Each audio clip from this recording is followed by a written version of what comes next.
అండి, అందరు బాగున్నారా? మీరు ఎప్పుడన్నా బీరకాయలో ఎన్ని రకాల కూరలు తిన్నారో కామెంట్ చేయండి. ఈ కూర ఎప్పుడన్నా తిన్నారా? అదే బీరకాయలో పాలోస్ వండడం అండి.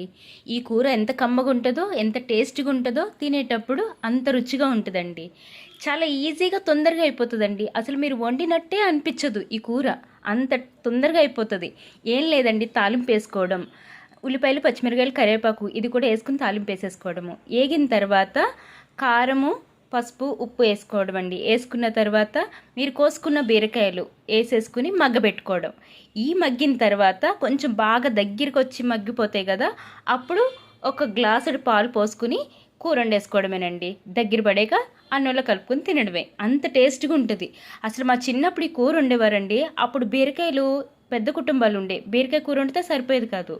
ఆ బీరకాయ కూర సరిపెట్టడానికి ఒక గ్లాసుడు పాలు వేసేవారు. కూర క్వాంటిటీ ఎక్కువయ్యేది, అది ఇంటెల్లపది సరిపెట్టేవారు.